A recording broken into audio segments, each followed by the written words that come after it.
You could all join me. I pledge allegiance to the flag of the United States of America and to the republic for which it stands, One one nation. nation, under God, indivisible, with liberty and justice for all. All right, thank you. So our first order of business is the minutes of previous meetings. Do I have a motion to accept those? I haven't seen. Second. Thank you. Does anybody have any questions, concerns, changes? I don't remember. It says I made a motion at the end of one of them, but it doesn't list me as being there via Zoom. So I don't know if we list people via Zoom. We do, so I'll just Okay. make that update. Okay. Yeah. I think I was there. 'Cause Yeah, you were. Okay. Thanks, Jamie. It's hard to tell. These amount of meetings I go to where I've been. All right, with that change, all in favor? Aye. Thank you. All right, we are going to move into public comment. Thank you all for being here. I'm pretty glad to see a lot of people here in this room. I want to first off acknowledge that I appreciate you being here, especially after the conversation we all had in March, when things, everybody came and asked questions after the vote and whatnot. And so I appreciate that you heard us say, come before, have the discussion, bring your questions and concerns so that we can actually affect what changes. And so I'm really glad you're all here. And so with that, I will ask that you all turn off your cell phones. If you have something you'd like to say, please come to the front, announce your name and where you're from. And then everybody can have 3 minutes to speak about anything you'd like. And all I ask is that you don't mention any names or specific positions that might indicate who you're speaking of. And we're here to hear you. Does anybody want to start?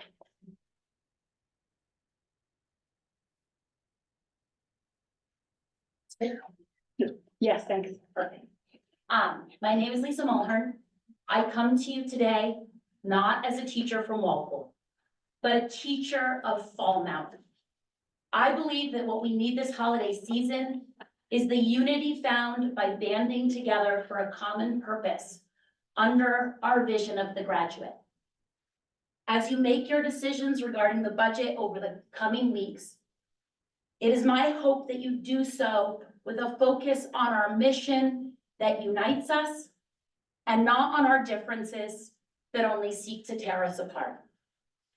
Take to heart the evidence presented to you by Dr. Spence that there is a need across this district to focus on math education,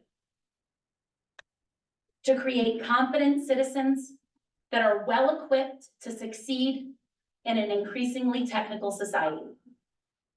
I think it's time we replicate the model that has already been proven to be successful in our district for reading. We need to prioritize having math interventionists in all 3 attendance areas, to work at the elementary level to provide equity, allowing students significantly below grade level to access grade level curriculum. At the middle level, we need to devote more instructional time to the kind of mathematics that allows us to provide hands-on activities, activation of prior knowledge, challenging problems, and a repetition of concepts through engaging mathematical games that can meet the needs of all learners and provide a solid base on which to build as they enter high school. This Christmas season, give the best gift of all, the hope for a brighter future for our students through the power of education.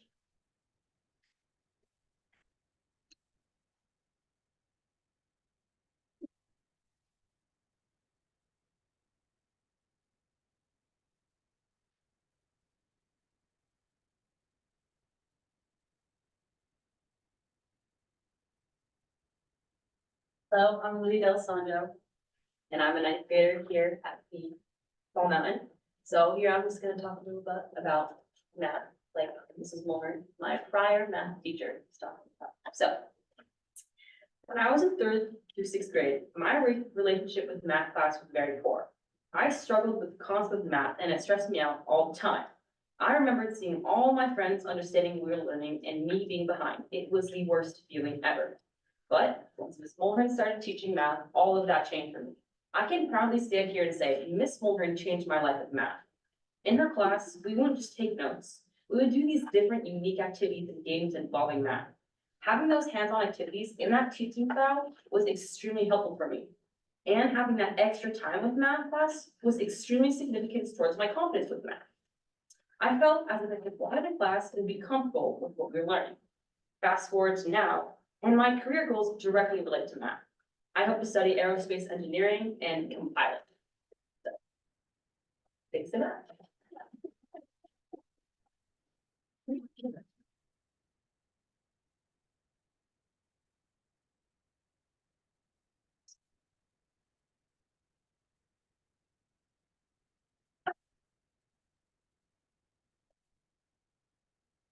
Is there anyone else who'd like to make a comment?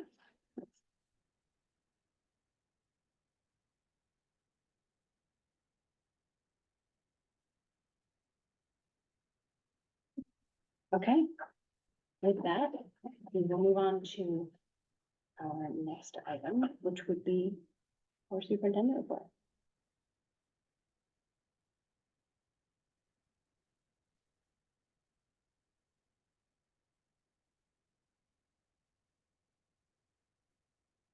I had to check that to make sure it worked. Good evening to the board, good evening to our viewing audience at home, a good evening to all of you who came out to be with us today. Pleasure to be in your company always. So this is, in similar fashion, a report for our labor this month in December, thus far.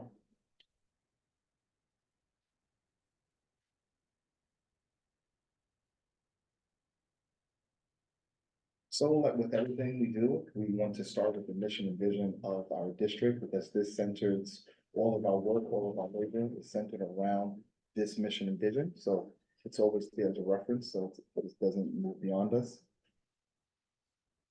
Again, for those at home and those here who may not have seen, there's a new tab alert, Superintendent's Corner, that has the board presentations, the superintendent's brief that goes out on a monthly basis, and any other important updates from my office, so you'll see that there. I'm gonna jump in and talk a little bit about our district walkthroughs.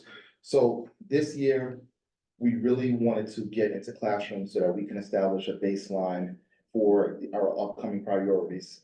Really wanted to see what was being taught, but additionally, how it was being taught across attendance areas to determine the extent to which we can identify trends in our instructional practices. I'm happy to say that we've completed and concluded our district walkthroughs, and I say we, that's our special education director and our director of curriculum instruction assessment. We've compiled the data, we've organized the data, and we're gonna meet to look at and discuss the trends that we've seen, which will be used to develop our district priorities and instructional goals. So I'm happy to say that we had the pleasure of attending a science class where the students were really working on some high level irrigation methods. And I know I'm not even doing it justice as to what they really were engaged in, but from my limited understanding, they were really showing us using science and hands-on activities to really demonstrate the impact of water, corrosion, etc. So pleasure to be in that classroom, really, really great work occurring within our schools. And I was happy to have been a part of that process that day.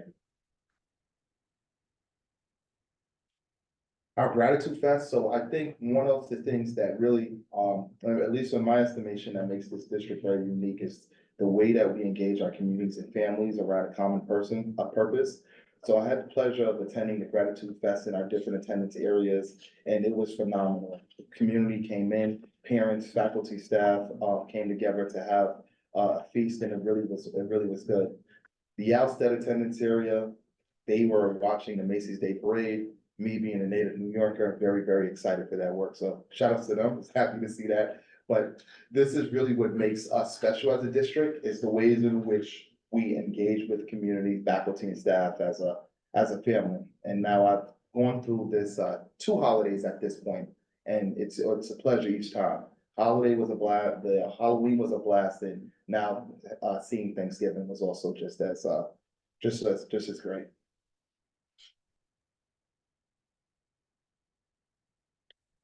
Now I want to, allow our director, our special education director, to talk a little bit about a conference that she sent her staff to. And these are direct quotes from those that attend that conference, so turn to Sandra. Sure, I'll just take a couple minutes. I just want to let everybody know that our speech and language pathology department got to go to a national conference in Boston this year in November, and it's, every so many years it comes around locally. It was great that we were able to send them with title funds. They super enjoyed going. They learned a lot of new techniques. It was great for them to network with other speech and language pathologists across the nation. It was just a great representation for us. So they've come back rejuvenated, excited to share these ideas with everybody here.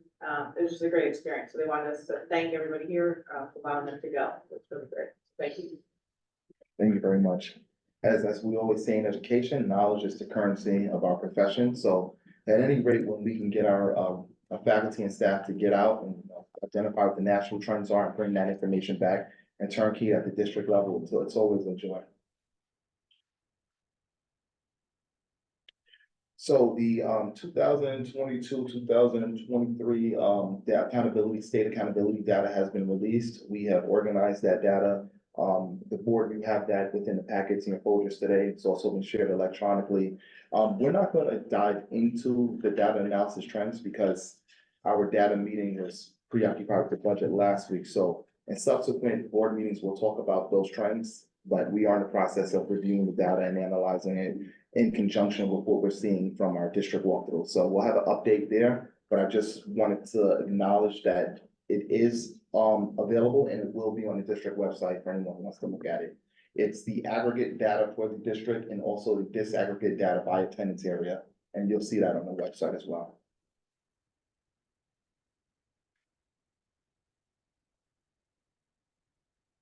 Also happy and pleased that starting in January, we are going to have after-school support to address any learning loss. We're using some of our ESSER 3 funds to fund positions for students to stay after school, receive help in critical content areas. So we're pleased. We'll start that work in January.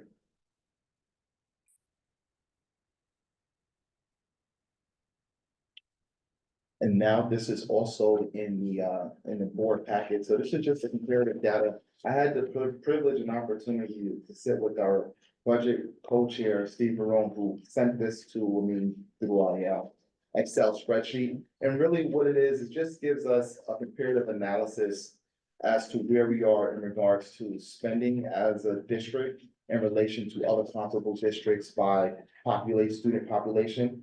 But it also gives us information regarding where we are in relation to student achievement, special education population, pay scale and class size. So we've shared this with the budget committee and the school board, and this just gives the other information, additional points of information.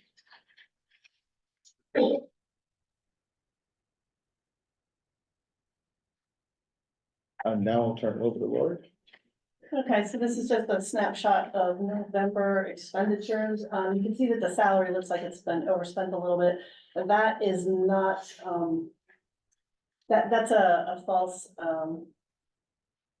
picture, I guess, because we have found that during the budget process, we have a number of positions that we need to work on closing or changing up funding sources. And so as we go through that process, this is going to get corrected.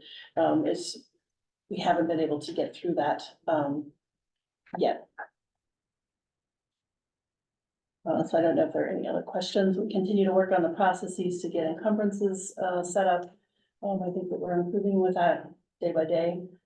It's taking some time. Thank you, Lauren. And now I would like for our community engagement liaison, Alice Cable, to speak. Oh, there you go. Okay. Floor is yours.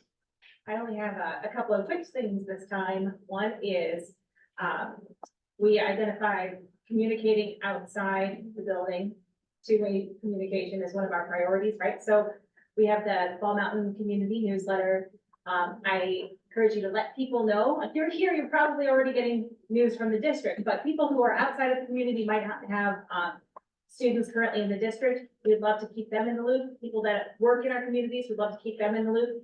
I put a QR on here. There's a direct link. We share the news on Facebook. There's lots of different ways that somebody could opt into that news. The December one will be coming out this week. And next. And then one of the other initiatives that we'd like to try to do is some family and community engagement events. So in, next week, couple weeks. Well, anyway, it'll be a fun family event called Make a Better New Year's Resolution. The goals for this are to bring families in, well, snacks, holiday theme, it's free to encourage attendance, but meanwhile, it's going to support parents and families with a little bit of, SEL. So this is a way to look at goal setting and self-awareness. If you click again, I'll show you a little bit more of what we're gonna be doing. So we'll be using the UNH Wellness Wheel to look at kind of New Year's resolutions. So it's an assessment that's very strengths-based. And you can look at social, occupational, financial, environmental, emotional, physical. There's lots of different types of wellness. So we'll be getting families and their children working side by side to come up with their take on what are they doing well and pick on one area that they want to work on in the new year. So we'll do some snacks. So should be a nice event. And then one more. Oh, I can use a couple of helpers.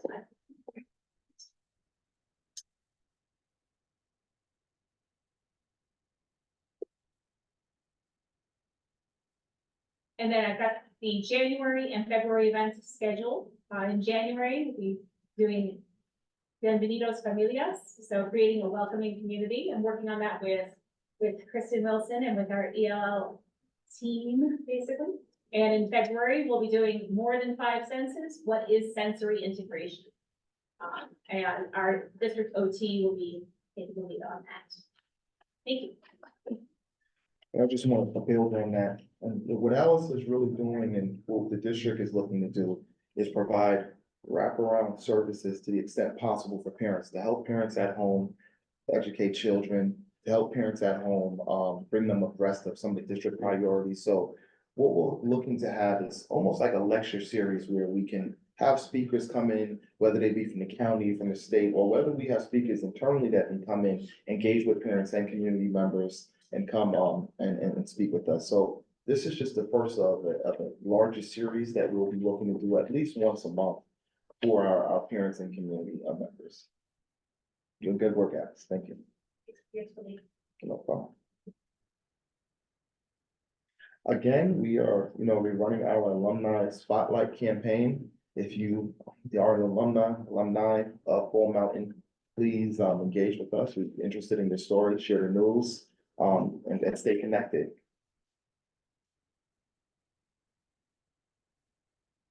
And that concludes our presentation. So this is for today. Thank you very much. Thank you. Anyone on the board have any questions for our superintendent? This time? All right, thank you. Good. Does anybody on the board want to take any item from the consent agenda off for discussion? Sarah. Oh my goodness, I always click this one. I'm so sorry.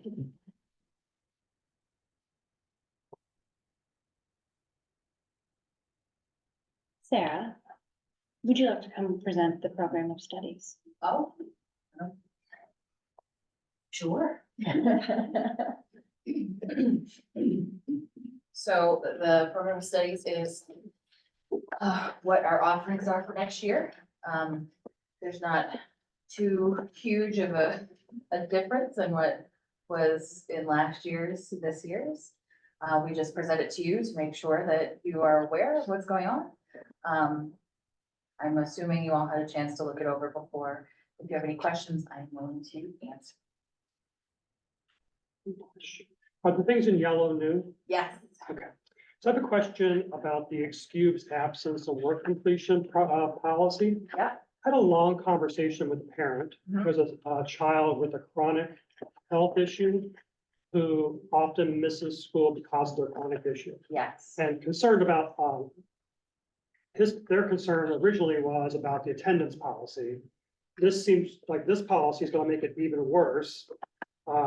It's the same one. The policy is about attendance and being sent to detention. They missed too many classes, they got sent to detention because they were they missed so many classes during a semester. This is about being able to make up additional work. If they have a signed doctor's note. Mhm. And that just concerns me, because I know if I'm sick and I call my doctor and let's go, I'll see you in January, it's like, it's very hard to get into the doctor. Sure. It's also an expense for like a chronic issue, they know it's a chronic issue, they know they have to take care of it. And so it's an expense on top of it, for the deductible. And the sentence that a parent's note does not excuse the student in exceptional situations, which the administration made aware of extenuating circumstances. Concerns me that, why aren't we letting parents parent? That's my question. Can I pop in real quick? Going back to the chronic condition, any kid that has a chronic condition should have a diagnosis and they would be qualified for a 504, and I'm sure that these policies, I mean, the 504 is gonna trump that, so I think that's more, you're not looking to exclude anybody, you're looking to promote a good attendance. So that the students' parents have been told that they need a doctor's note, that there is no exception, and that they know the student and it's okay, but they still have to mark an unexcused absence. And if he has too many unexcused absences, he will be put in detention, is how it's explained by the administration to this parent. So that is not how she was. Maybe it's not, maybe I'm using the wrong word, maybe it's not a chronic condition. It is a health condition that happens often. So I'm not sure it's the right term. But my question goes back to, why are we still not letting parents, why isn't a parent's note enough? We have seen an uptick in truancy in the past 4 years in 4 or 5 years in public education, especially after COVID and coming back from school where many of our students were in the wind. We didn't know where the heck they were. It is the only way that I can see to ask people to really take a look at why their student is out for the day. I will always work with a parent. I will always talk with a parent. And I have on many occasions been like, you got it. Kids out, no problem. I'm changing it to excused. So if that parent would like to talk to me one-on-one, I would be happy to do so. Okay. The information he's been getting, that the parent got was from the attendance secretary, I believe. And they do field those questions, but they can certainly ask to speak to me or to Mr. Bennett. We'll be happy to talk to them. Paula? Jane? Is the section, and forgive me because I committed to memory, it's a very long document, but very well done. Good night, Mr. Beeson and Kim Yeah. Chandler and Kira Christian. Yeah, nice document. Is it a district policy or is it a high school policy? High school regulation. Okay, so it's not a policy. It's a regulation. Right. Is that, so principal yourself, is that normal? Well, particularly when you have a charge, within the scope of a high school to promote graduation and post-secondary readiness, you have to be able to account for how much seat time your students are in. It has something, there's factors of funding as well. I know in my district, we have kids that are averaging 50 days a year, over the course of a couple of years, that it's a trend that we're attempting to rectify. And I think most administrators would be open to alternative suggestions.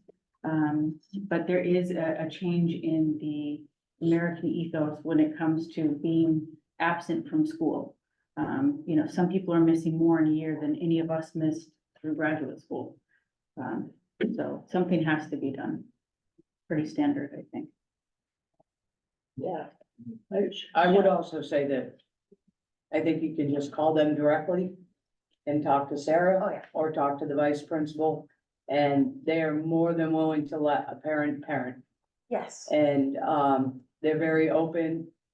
And at least I found that in my situation, very open, willing to work with you.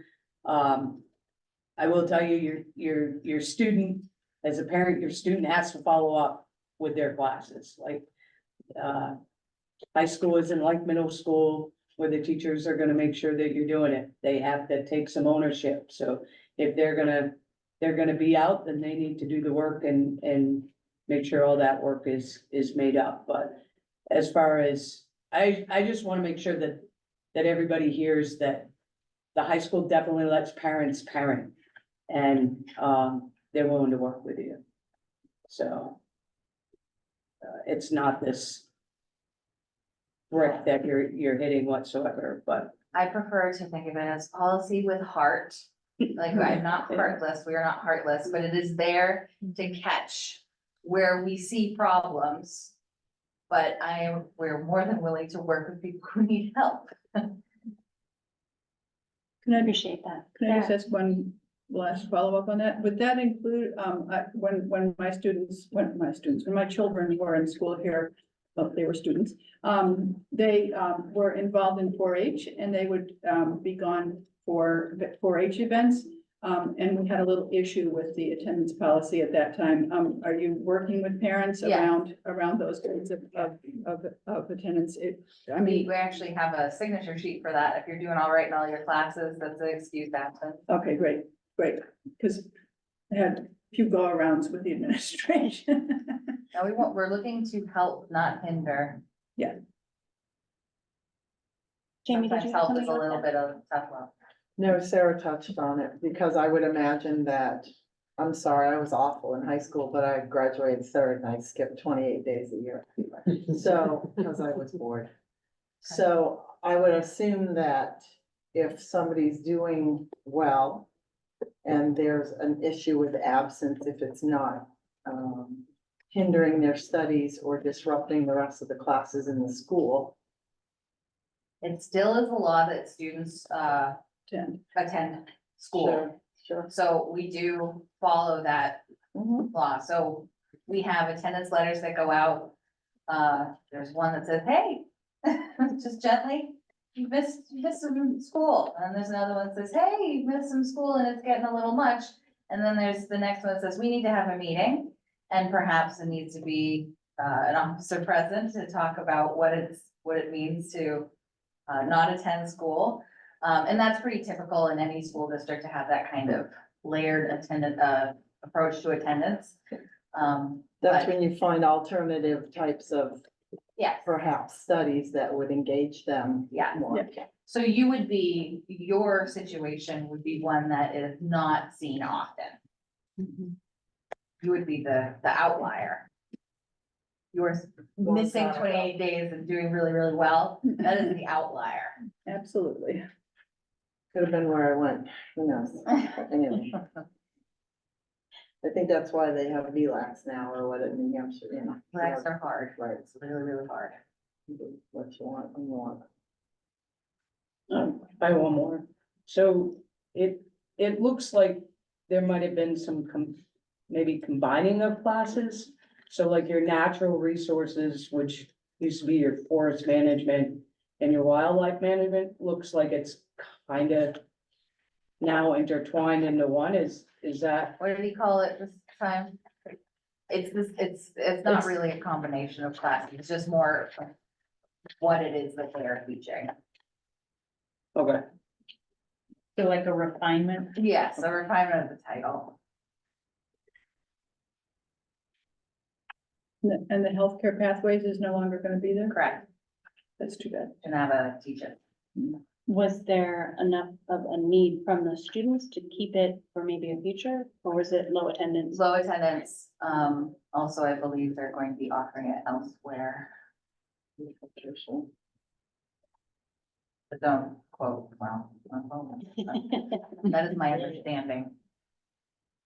All right, I was kind of sad to see that one there, because I know when we did have a report at one point from a student who was in the program, they were overwhelmingly happy and successful with it, so. That is an unfortunate one, Mhm. for sure. But I would like to second whoever said that this is really well done. It's fantastic. It's easy to read. The flow is beautiful. I think the kids will really be able to pick and choose their path using it, so Incredible counseling team here at the high school.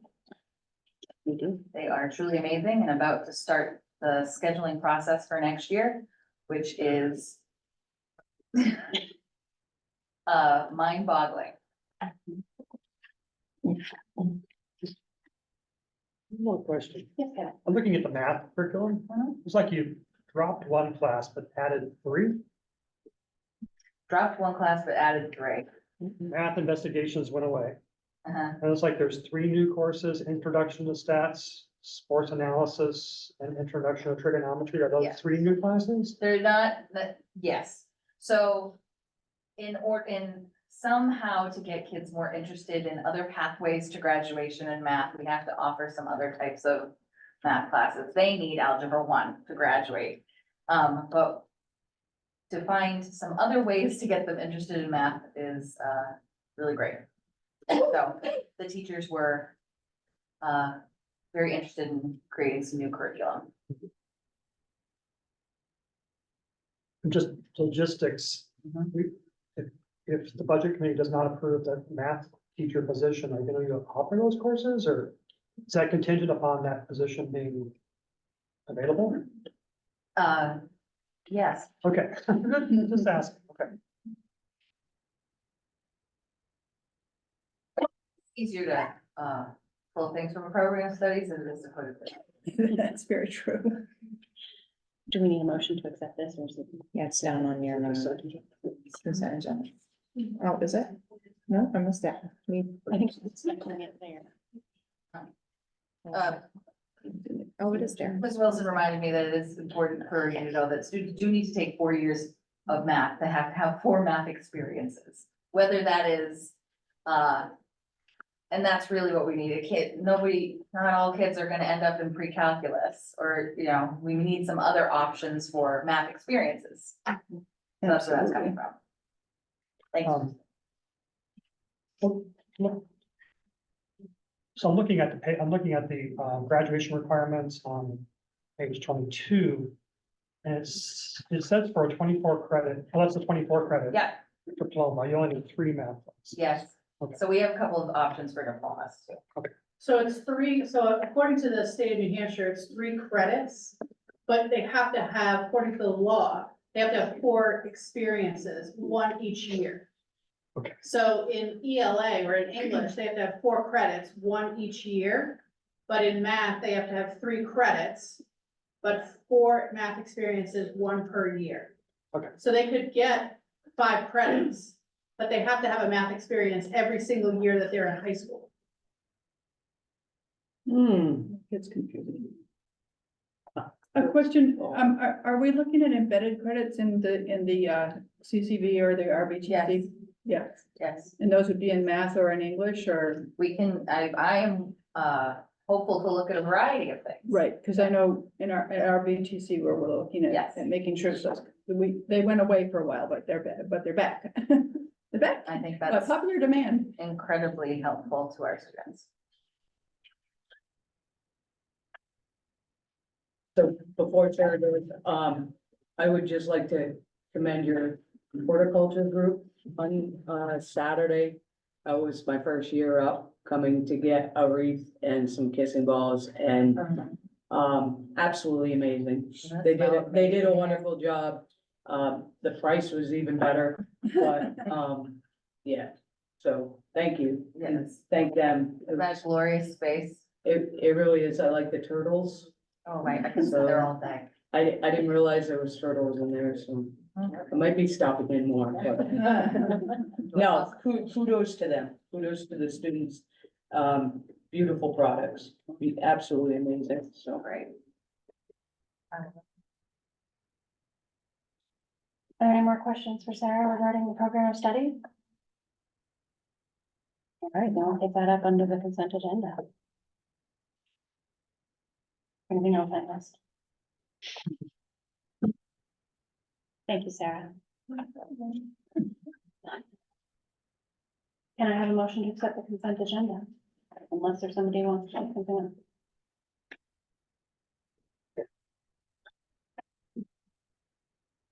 We see paperwork for the budgeted. It was included in the folder. Yeah, it's important.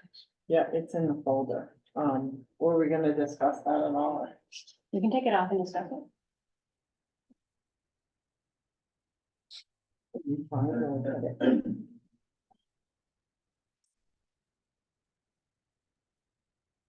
All right, so we'll take the unbudgeted request for ESL teacher off the consent agenda. Does anybody want to I'll move it. second? Second. Okay, all in favor? Aye. You're right. All right. Has everybody had an opportunity to look at the document for the unbudgeted ESL teacher?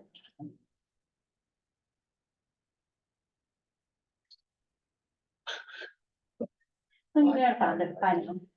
Yes, Jamie. Question for Kristen, if I might. Hi, Kristen. ESL, ELL, either one, how many hours or how many FTEs do we have now? Any? One, So there's a 1.0 FTE right now. correct. Okay. And our total caseload is 13? Correct. Is the challenge then because of how spread out we are and how many schools they're in? Yes. Okay. So, currently, we have 13, students. We had 2 students that moved out last, Monday. Mhm. But we have another family that has apparently moved in. They have not registered for school yet. One family that we currently have has a sibling that is apparently moving in January. When I worked with the ELL teacher that we currently have, and looked at what our current need is according to the 13 students that we had, Mhm. and what they have to have for instruction. It was 44.5 hours of instruction per week. That's impossible for us to do for one Different student locations, right? or for one teacher. So I made the decision to just have him work with our neediest students, which are really our emerging language learners. We do have some students that are further along in their English language acquisition. But I felt like it was more important for him to focus on those really emergent learners. So he's been focused on those students. And then Sarah has a Spanish teacher that was hired, who is also helping to support one student here at the high school as well.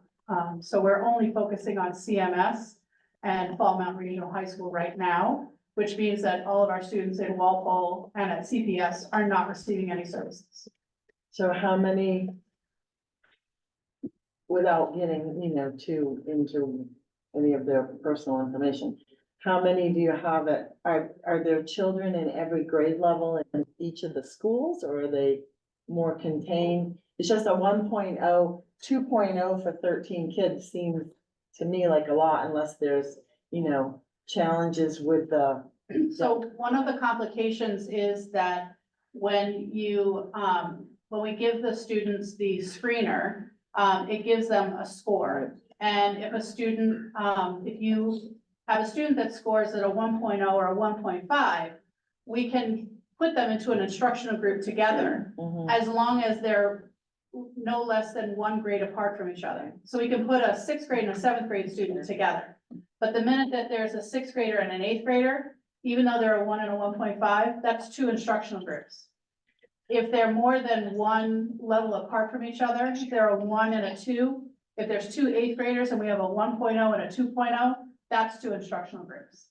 So it's very complicated once you do all of the assessment and you find out, because I can have 3 8th graders and I might have a 1 and a 1.5, and then I might have a 2. So I could put the 1 and the 1.5 together, or I could put the 1 and 1.5 and the 2 together, but I've still got 2 instructional groups. You can't. I go can't one- put all 3 of them you can't together go in one one instructional span. group. Wow. Yeah. Is it all predominantly the same language? No, we have 3 languages in the district, but the 5 students that did move in this fall were all in the same language. Thank you. You're welcome. Yes, Just my own edification. Are we getting any external funds? we do not For this? qualify for Title III funds. But that doesn't mean that we may not qualify in the future, What do we, because our numbers have, increased. what do we need to do to qualify for Title III? That I'm not sure about. That's a piece that I have to start to ask about. I just know that we've never qualified before. And I'm not sure that we've hit the threshold to qualify yet. But what I can tell you is that, any money that we might get will be, nominal. It won't be very much. Most districts don't receive, most districts receive very little funding. In New Hampshire. Yeah. It's all on us. Absolutely shocked. Yeah, yeah, So the challenge is logistics. and It is. age levels. it is, and especially because we're so, vast across the district with the number of schools that we have, that complicates things as well. Yeah, because I have like 40-something kids up there with 15 different languages, Right, you and know, right, with 2 people, correct, so, right, yeah.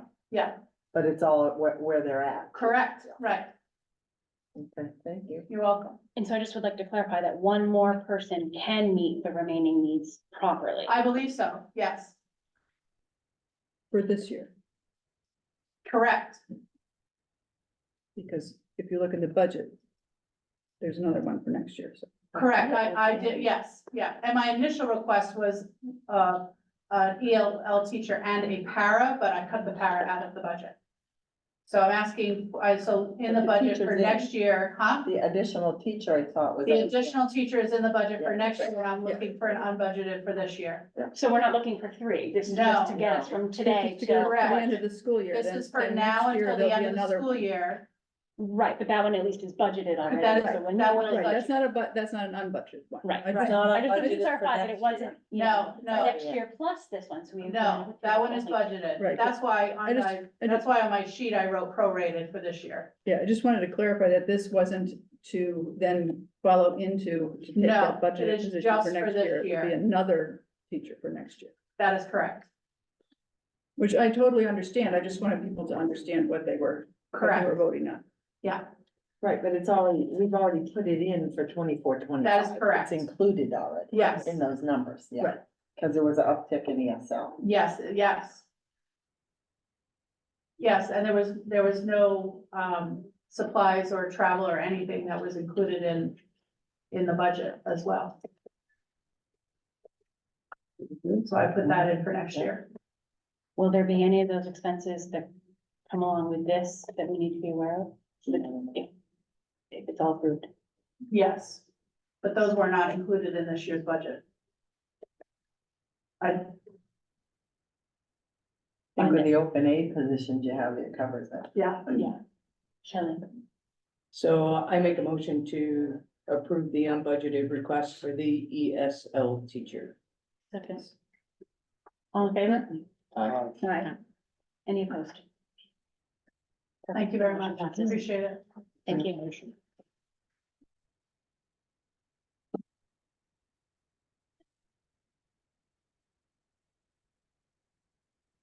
Okay, thank you. Um, At this time, we bring to you a corporate resolution that will need to be signed. Came to our attention that while every year we approve the superintendent to sign contracts for personnel, we do not have a current resolution to authorize the superintendent or the VA to sign contracts for things such as a vehicle loan. And so Ms. Dees just sent it out to everybody. I don't know if you want to take a moment to read it. Jamie? So obviously then we don't have a policy that allows for that. Okay, you might want to put that on your list. I'll send you ours.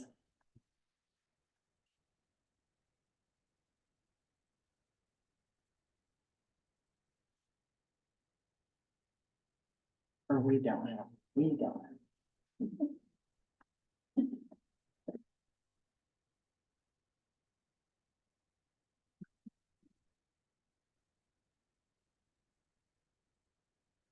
And who wrote this up? It came from Matt Freck. And it is actually, the UNH, food cooperative, works with Abbey Group and they're trying to, give us $10,000. And they need a corporate resolution allowing me to enter into and accept the grant. That's a grant I was working. So, but Nice to know we got who it. wrote this? Who wrote this? That came, they sent through, a sample, Oh, it for came different, with it. yeah, for different scenarios. It's been run through our legal, correct?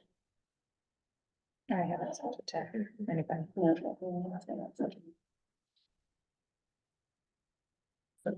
Yes or no? It has not been sent To our attorneys. Matt and Could we do a one-time motion to allow us to accept that? For Lori to accept that grant on behalf of, and then Us. move this to later for discussion. Or bring a policy forward, yeah, because policy trumps everything and allows it to just, they can just sign up to a certain dollar amount and then notify the board if it goes above that amount. but you need approval for the grant, AS. What's the grant for? I think it's in conjunction with our fresh fruits and vegetables program. Do you want to tell us a little more about it? Well, not right now, but the, We're trying to formulate a motion over here. I know. Who's Is it? it 10 grand? Who is it? Exactly. That's what's been communicated to me, yes. So They've been 10,000. they've been working through Abbey Group, Okay. so, Abbey Group and who? Sounds like the UNH cooperative Yeah. extension. yes. You're writing a motion. Well, I'm gonna gather one. And then we can, Misty will look at me and be like, well, now we gotta figure it out. Spit it out. So I make a motion for Lori to accept, Or Schmidt, yeah. Lori Smith to, accept the grant from New Hampshire Cooperative Extension, working with Abbey Group in the amount of $10,000. I'd say approximate amount of 10,000. Approximate amount of $10,000. I'll second that motion. UNH. Well, that's part of it. I'll second it. I think, Oh, you did already. Oh, I didn't hear you. we have a triple. Sure. Are you good with that, Ms. I'm Good on sorry. this side. We're all together here. All in favor? Same page. Aye. Any opposed? Thank you. Motion passes. Sorry. And we will add, this to the next policy. I'm gonna fill that up right now, probably. Let me get that.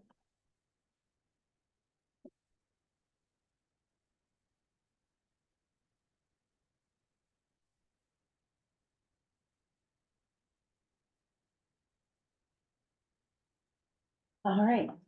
That brings us to the really exciting part of this meeting, which is our budget discussions. The number look much nicer than it was.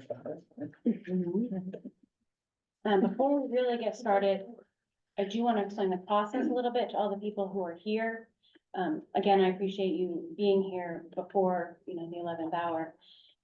So the way the budget, process generally works is the administrators get together and they put together their wants and dreams, for the district and for their buildings, for their staffing needs, all of that kind of thing, and they work together over a period of months to come together and with the superintendent, meet the district goals and all of those things, and the budget kind of gets whittled down, which they then will present to the board. But first, we have a budget committee. And so this budget we'll be having discussion, but it will be going to the budget committee for them to really look at, talk about, and the budget committee is actually going to bring a bottom line to us. They are a statutory budget committee. They were elected by the people. The budget committee was created by a vote of the people. And so at this point, they are going to be meeting on Wednesday with all of this information that we're also going to hear tonight. They're going to do some discussions and they're going to bring back a bottom line to us, which we will also discuss. and see if we want to move forward with it. All the budget committee does is bring a bottom line. They've done a great job in the past telling us how they got to that place. The voters then get that bottom line. And what goes forward in that is up to the board with the administration. So that's what we're gonna hear from here. I don't know if anybody wants to add anything to that, just to make the process a little more clear. I just wanted to thank Jamie for doing all this work on this. Although I did make one error on method 6, because it was like 2:30 in the morning, so apologies, I'm just sending that now, and apologies to Lori.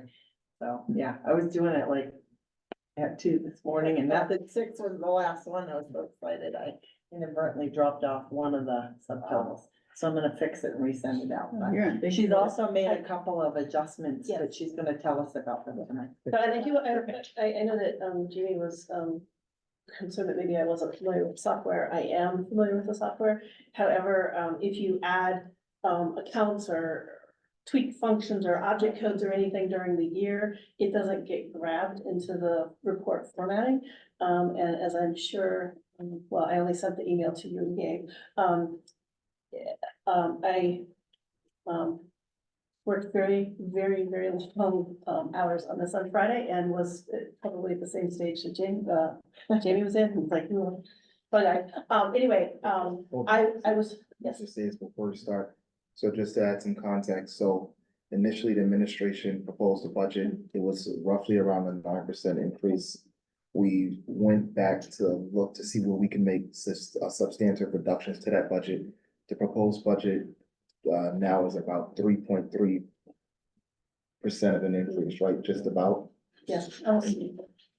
And so part of this, just how we got to the 9% is in previous years, the district was being subsidized like many other districts by federal monies, SRSA, ESSER funds.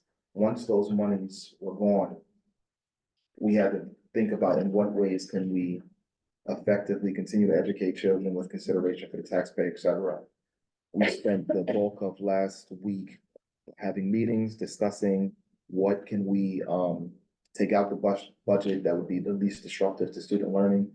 And we're here today to propose a budget that reflects a 3.35% increase.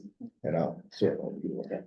So part of that was, we realized that the capital improvements that we discussed last week were actually in the budget. So those have been removed in the text document that I sent you, but they were reflected in the original document that I sent out on Friday. I was trying to honor the request to have Excel documentation and it could be sorted and manipulated. And so that was my goal in pushing that out. So you had that for each method. And I am working on the formatting and the back end of building the reports within the software so that you will receive the documentation that you're accustomed to seeing that has subtotals and looks pretty and everything. And I can dump that into Excel as well, so you can still manipulate it. And, you know, sort and filter. So that will be forthcoming, tomorrow is my goal, if I don't get sidelined. Thank you. But so the big difference between what you received on Friday night and the budget summary that you have here that was handed out in your folder, was that I removed the 479, yeah, thousand in the capital improvement. So what's remaining in there was the capital improvements for the facility and transportation building and the windows at the SAU. We did look at the lease. The exterior repairs are the landlord's responsibility, and interior repairs are our responsibility. I think the point would be though, that this is a choice and not necessarily a repair to have opening windows. It's all been done that? They've been done Few. one or two at a time, so I think 2 windows are budgeted for next year. So that, I didn't inquire about the lease. I appreciate that. The windows don't move them. No, they were, Old ones. I put those in 8 years ago to have the windows replaced, and I think they were awful. Yeah, we didn't do them all when I left, right? I don't know what happened. anyway, but no, they're solid glass. They don't have, they were all that way and it was hot up there. It does get hot up Yeah. there. Yeah, so we were trying to get, I think, one window in each office to be able to open. Well, thanks for checking. I appreciate the information. I don't know what questions you want to ask or. Does anybody want to start? Kevin? Without having the whole budget in front of me, I can't answer some of these questions myself, but Langdon added no new teachers, not doing anything to our school. But our the local assessment, I'm looking at the local assessment rate, went up 27.63%. Up almost $300,000. I'm looking at the non-colored sheet. A lot of the adequacy aids, I think, new. Or do you think it's adequacy aid? It could be adequacy aid, it could be the state, the SWEP tax basis, I believe, is dropping, which of course shifts more of the burden onto the town. Because it's not being made up in adequacy. I'm trying to think if we have any related service items. That was the other thing is we shifted related services to method 6 instead of having it associated with any specific building, which also means that there's not offsetting tuition revenue coming in, because if the building isn't carrying and the town isn't carrying the expense, it's being carried by the district. You shouldn't have to pay tuition into the school, the town. So I'd just like more information at some point, because an Yep. increase of $4 per, right? Is huge. Well, and Langdon, we don't have their tax rate set yet either. Do we have their They- valuation? No, the state doesn't have an updated valuation, but So with the that might be tax, part of it. the tax rate setting document, what ended up finding, I've been double checking that. Yeah. And, there are changes there, but the DOE doesn't have an updated You document. might be using a year-old valuation. Right, which right is now. different. Right now, this is based on estimates because they haven't set the tax rate yet. And when I see that, then I can also update the valuations. It's still a big estimate. Yeah. It's still a shocking. Yeah, estimate. yes. It's probably an estimate for about another week, because I think towns just was finishing up setting tax rates last week. And so those numbers would have went into the DRA, right? And then they gotta come spitting out, so. These numbers could be bigger, or they could be smaller. And Walpole set their rate at like, I received notification at like 5:20 and I printed everything out and. headed up here. Charlestown should be in there either, Charlestown is in here, the, that's the accurate one, Yes. right? yes.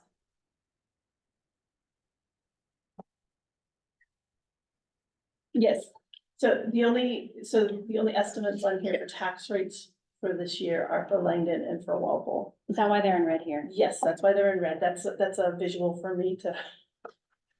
So the top three, Aqueduct and Charlestown are Those are the rates that have been set. Okay. And the assessed values have been updated, and I copied those forward to, as a basis for this budget that we're proposing.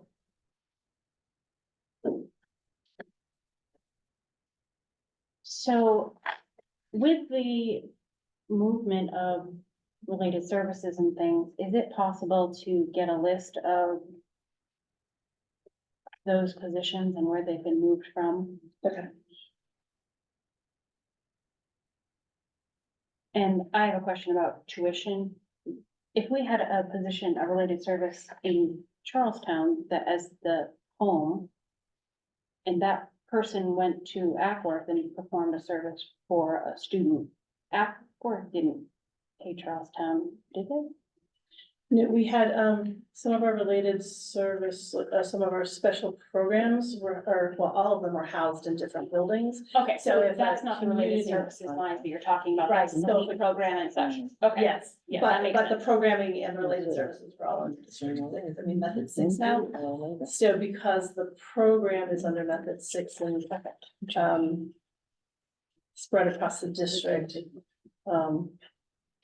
it didn't seem right that the community would be receiving revenue to offset the full cost of the student coming in. You know what I mean? Yes, thank you. I tried to be logical. I appreciate that you looked at our articles of agreement and the methods of apportionment and exactly what was supposed to be in each one as it was laid out and voted on by the taxpaying public. And realign those with what's here. I know it was a lot of work and I do appreciate it. It's hard to look at because it adds a lot of lines and people are gonna wonder why this went down and that went up and whatnot, but it does sound like it was a thoughtful move. Yeah, I mean, it always takes a little while when you make all the adjustments for them to catch up to themselves. If you don't have a crosswalk to look at, it can be difficult, but. And then to kill all the dead accounting lines that aren't being. I started, Oh, my God. it I was takes trying to forever. get information out. I know. Appreciate that. So I continue on that. Okay, so yes, I'll put together the related service positions and, So I do have some questions about specific lines. I don't know if you want to address those here or if you want to look at them after. We've talked about the bottom line. I don't know how anybody else feels here about that part of the discussion.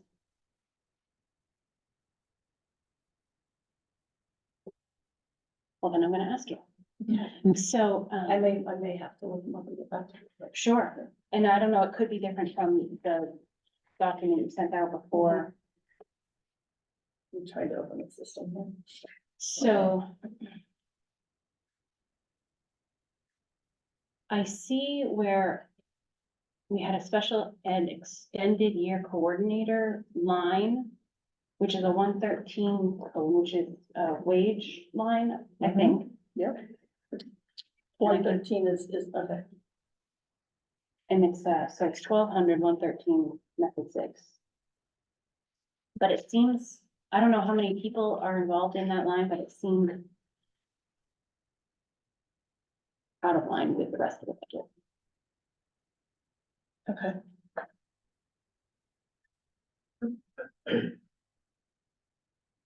And I couldn't tell where else it might have come from. As an extended year coordinator, it seems like a new position, not a related service or anything of the sort. So I'd like to know what that is. Okay.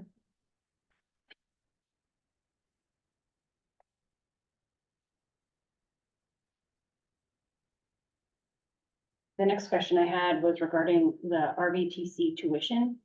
I don't know if there was a change in the contract or something happened. We send more students there or whatnot. That's a 1,300.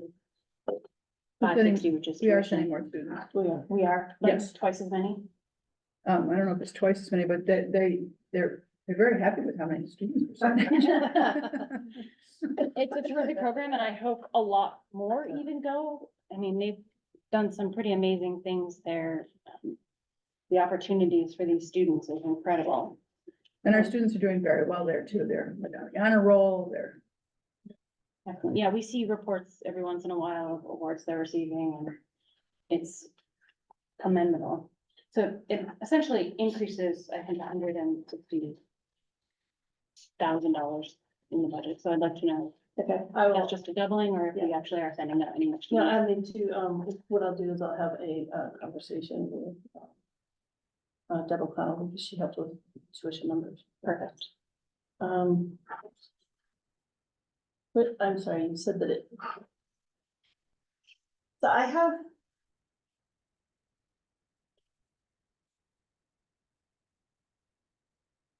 You're looking at account 1,300, 560, 400. Yes, actually, I'm looking Because for the appropriation for this year was 165, and that's the same amount. Yeah, I had to proposed add for my, next year. my title there. So did we decrease this year? It's flat. It It's- is flat it's for the flat, next but- budget, but it looks like, From 23 to 24, it was decreased, yes. okay.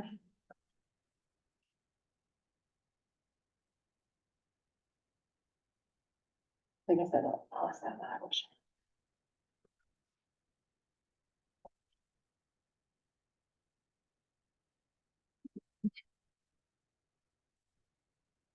So the rest of my questions are just, I think, we just keep on, like, let's keep up on. Okay.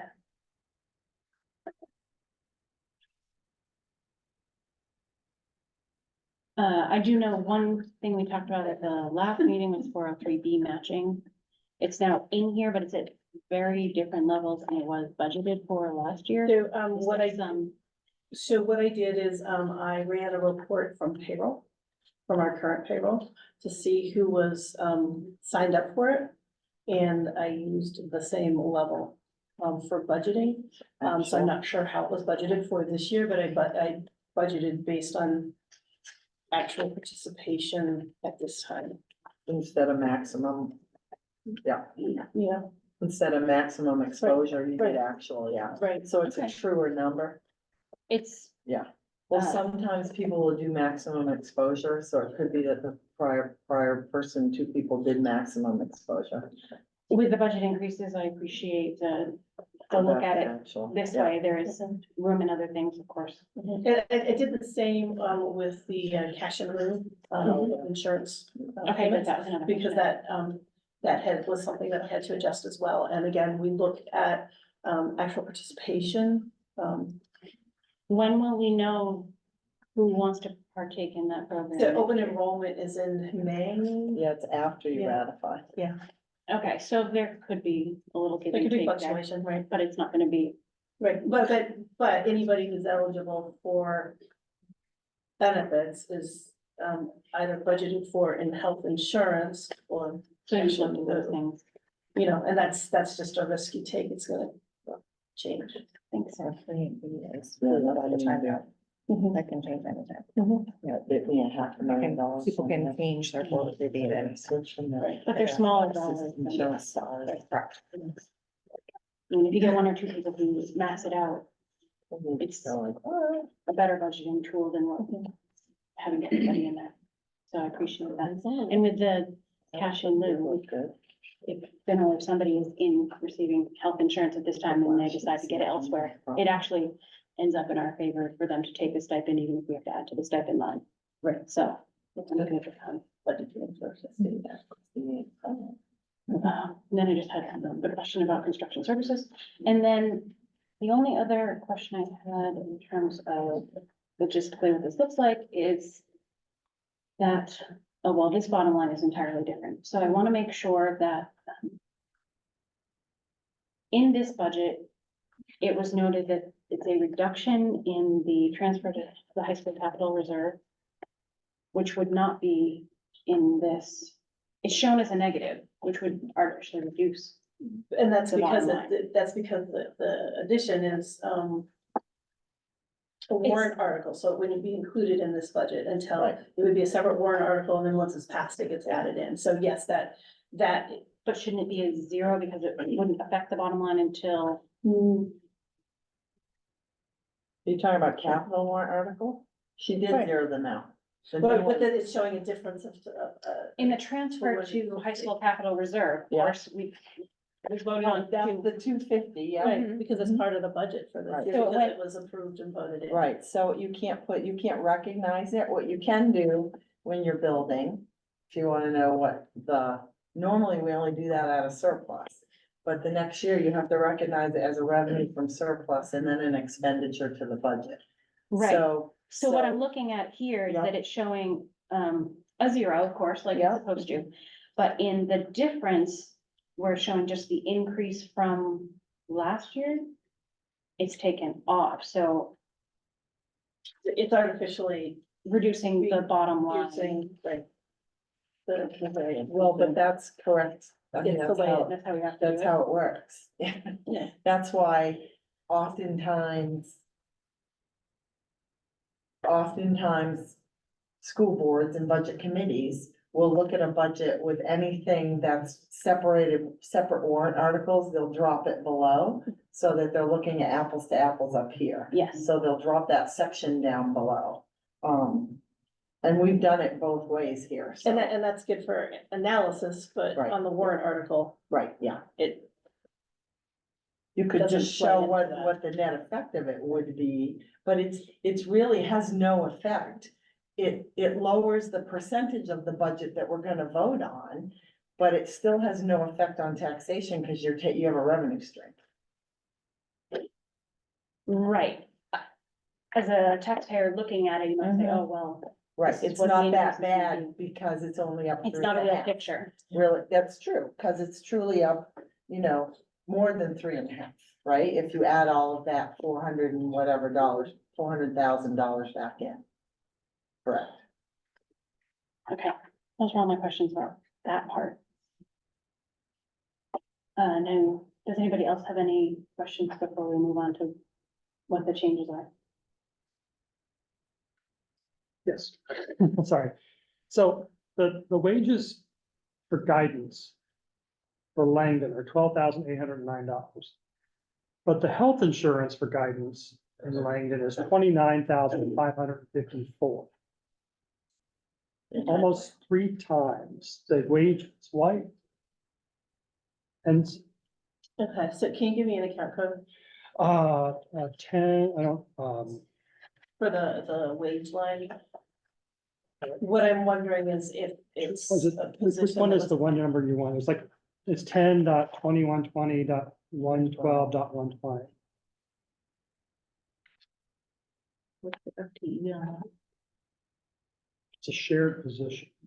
And that's what I'm thinking, is that the, Oh, Yeah, so the the way way it got the divvied out. benefit needs to get, divvied out, So the aggregate is probably, hitting Langdon, or maybe hitting all of them, thought I caught all those. that but- happens, and I you got know. them going all over. the I place. know. Card, so, okay, so, It's Probably the same thing with- 21, 20, 211, 120. It's probably the same thing for the dental insurance, looks like the same problem. and those are the two benefits that we find that happens with on occasion, so I will look at that.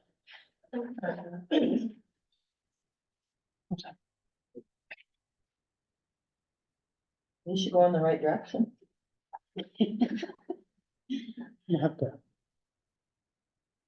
Okay, so, Afternoon. I know that you went back to the table on Thursday. Do you wanna discuss what you?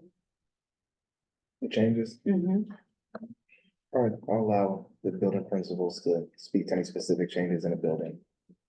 Okay, Okay, all right, not all at once, but, so the question is, what are specific changes in the building personnel from the proposed budget?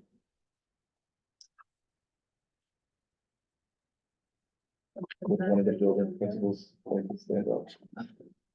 I don't know, I can start. Yes. Wait, question, hold on, before you go.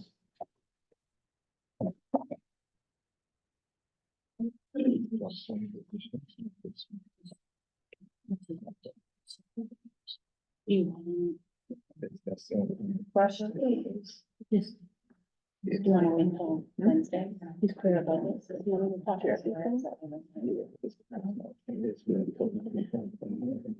you? All you discussed today, I have one. On the ESSER, we've got 2 different ESSER, overviews. Sorry, I think it's like. Did you see the budget? Hold on. So we had 2 different ESSER overviews. One was from like 11/29, and then another one was like from 12, I don't know, 8, 9, 10 might have been. And so I understood from your handout, the quick overview, that the folks in blue, right? That there were 7 folks in blue off of the ESSER sheet, right? That are included in here. Okay. And so there are another, I think, 8, I didn't write the numbers down, hold on. 1, I think there's another 8 that aren't included in here. Okay, so are we having to make a decision on that, or have there been other decisions that were made? I was a little bit confused because, I'm assuming the 7 that are included are the 382,000, which is what this comes to. But there's a balance of 750,000 that is remaining. So I didn't know if we were gonna try to carry them another year with remaining ESSER monies, or what type of decision might have been made. So extra monies end in September. Oh, okay. Um, All of them? Oh. the final grant is. I don't oversee grants, sorry. We didn't get any money for that. Yeah, it ends September 30th, so. Okay. Okay, so decisions have to be made. Yes.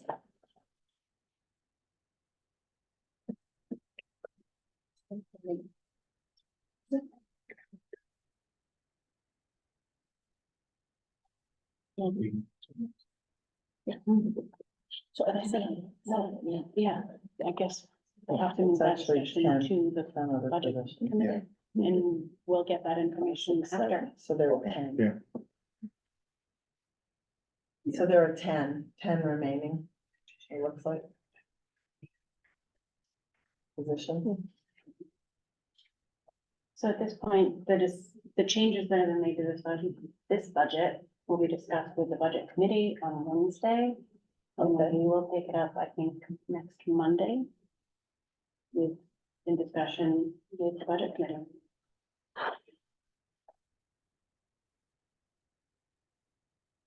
Are there any more questions about the budget as it sits? I have one other request, and I know you don't want any more requests, Lori, and I get it. Just if at some point we can, you at least have an HR person now that can hopefully help you with this one. I had requested this last year and we weren't able to secure the information. So I'd like to see the non-union salaries for the last 3 years.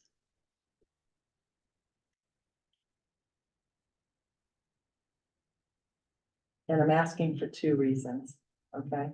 5% increases year over year over year is a lot.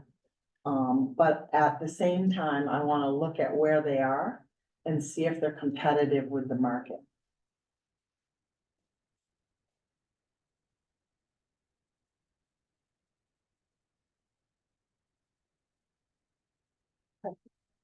Thank you.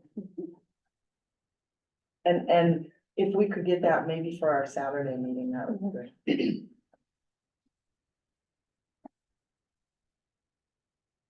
Are we closing up the budget discussion? Unless anybody else has any other questions? I have a comment, if I'm allowed. So I'd like to thank Dr. Spence and his administration from 9% to 3.55%. Probably were not easy discussions.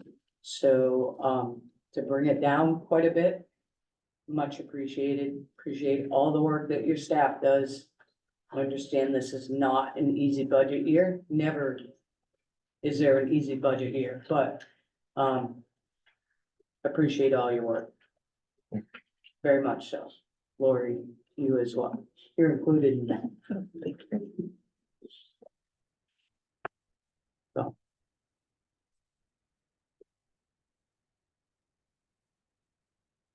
All right, then moving on from the budget, there will be a budget committee meeting on Wednesday here at 6 or 6:30?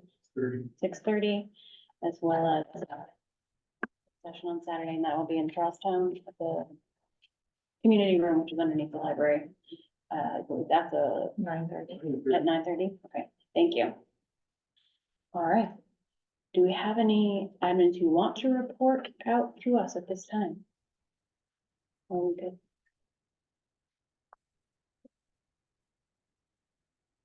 All right, then we can move on to the treasurer's report. So I did, I believe, get all of the vouchers and the treasurer report, everybody. Thank you. Made the process fantastic. Yeah, I'll make a motion to accept the treasurer's report. Going the right way. Second. All in favor? Shelley, Sarah, Jenny, and I Kevin? asked a couple of questions, but I'm sure they're fine, and just to understand it. Via email I sent you. Sarah? Yes. Are you, there's motion on the table to accept the I'm sorry. treasurer's report. Yes. The second, all in favor. Thank you. I think 3 of us said yes. I said aye. Yes. Everybody's preoccupied with Did it. you get the Yeah. mail? All right. Is there anything else you'd like to bring up this evening?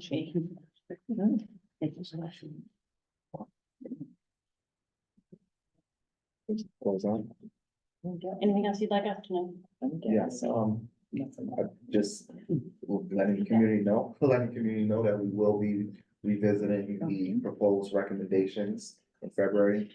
We talked about that, and we'll be dedicating time to the strategic plan, which I believe my recommendation will make the budgeting process a lot easier. Once I receive the direction from the board, the strategic plan, we will develop the district goals and we will build a system that is consistent with the expectations from the community and the school board. So I know this process was difficult for a lot of districts that are coming on the heels of COVID, but it will be better in the future because we're doing this work now. So just saying that publicly, settle the community and brighter days, I think will be a lot more streamlined. Thank you. I certainly look forward to working on a strategic plan, getting the community involved. So I hope you all know it's coming. We're going to be asking for your input and what we want this district to look like for the next 5 years. I'll take a motion to adjourn. Yeah. Second. All in favor? Aye. Thank you. I'm gonna ask one question for the meeting on Wednesday. This is just, it didn't need to be on whatever. We'll be zooming that, right? I have a budget presentation of my own. At Devon, but I could do the first half of that. I've not talked to Missy yet on the second. I don't need to be able to have interactive, as long as I can. I think you're all set. I talked about that. Yeah, I don't think Saturday we have figured out. If I wanna interact. Okay, but you're all set here. Can you see? I will be there Saturday. Yeah, we really are. I was gonna do it. Was that on the calendar? Yeah. Was that on the Changed it. calendar? Oh, we changed it again? Or is this an impromptu meeting? All right. Okay. Yeah, some of it's like ones in the calendar. They're really funny now. Shows me a lot to do. So you have to. You're not gonna. I remember that.